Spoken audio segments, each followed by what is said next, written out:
My beloved brothers and sisters, in a world obsessed with luxury and image, many have forgotten that the true beauty of marriage isn't measured by what glitters, but by what brings peace. When a person sees marriage as a list of requirements, a house, a car, a certain income, a particular appearance, they miss the essence of what makes a union last. The foundation of a blessed marriage is not what the eyes see or the hands can hold, but what the heart can feel. Compassion, faith, patience, and mercy. Even the most luxurious wedding means nothing if the hearts inside the home are empty. He explains that when Allah unites two souls, it's not because they're perfect, but because together they will learn to grow, forgive, and become better believers. Marriage is not about completing a list, it's about completing each other. It's about standing side by side through trials, remembering that love is not proven by what you receive, but by what you give, your time, your effort, and your prayers. And in the end, when the beauty fades and the possessions lose their shine, only one thing will matter: the peace you built together for the sake of Allah. He reminds us that the Prophet Muhammad sallallahu alaihi wasallam taught us clearly: choose your spouse for their deen, their piety, their manners, and their sincerity. These are the qualities that bring peace into your home, that allow love to grow even in difficult times. Many people marry the face but forget to look at the heart. They fall in love with a lifestyle but not with a soul. And when the challenges of life come, as they always do, those external things cannot hold the bond together.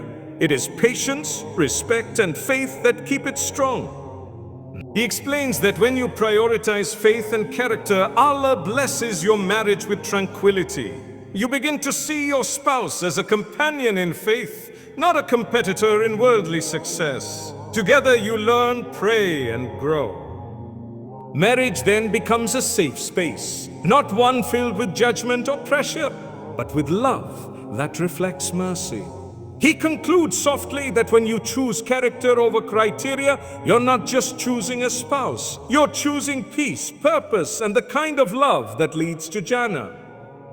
He explains that today many have turned the beautiful sunnah of marriage into a worldly competition. Who can have the biggest wedding, the fanciest setup, or the most impressive dowry?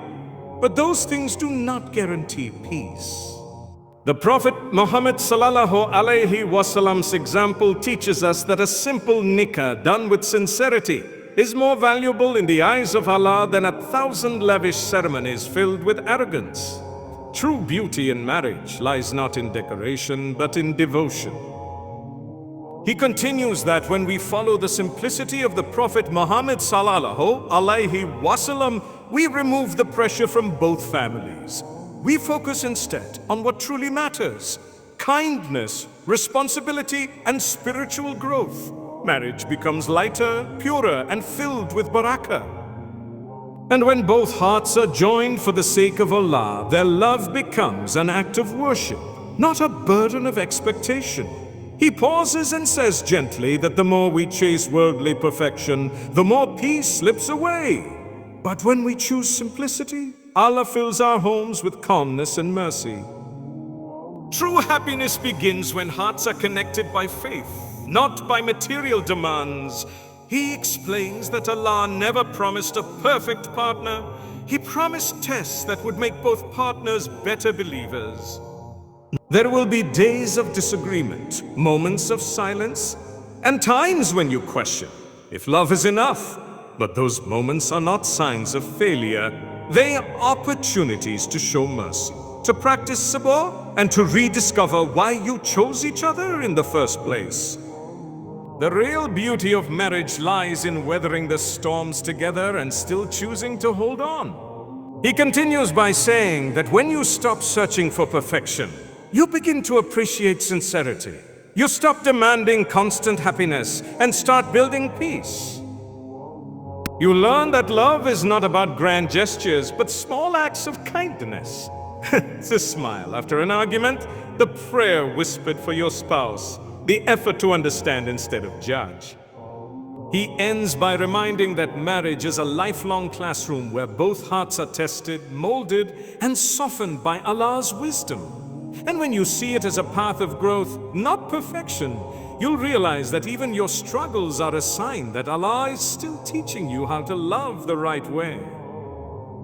He explains that in Islam, both husband and wife have rights and responsibilities, but neither is superior in worth. They are garments for one another, as Allah beautifully describes, providing comfort, protection, and dignity. A healthy marriage thrives when both partners work together, not when one tries to control the other.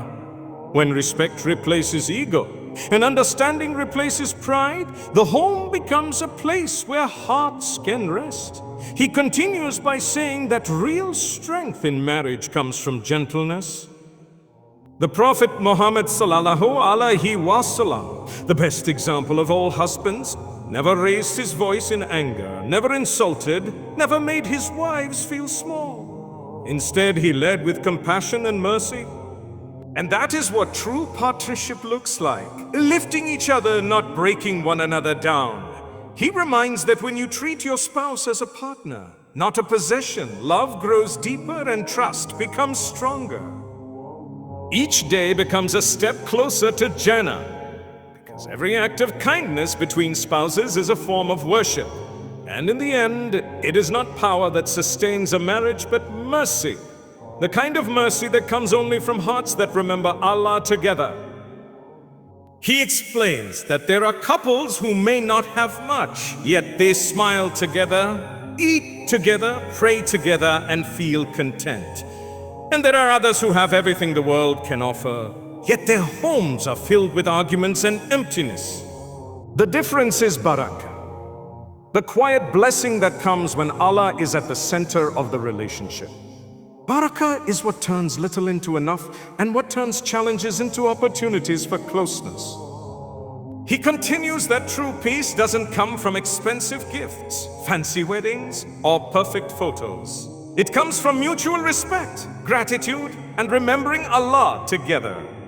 A home where Quran is recited, where forgiveness is practiced, and where dua is made for one another will always feel lighter and safer, even in the hardest of days. He ends by reminding that when hearts seek Allah instead of the dunya, Allah fills that home with light. So don't chase labels or luxury. Chase the kind of love that carries barakah, because only barakah can turn an ordinary marriage into a lifelong blessing.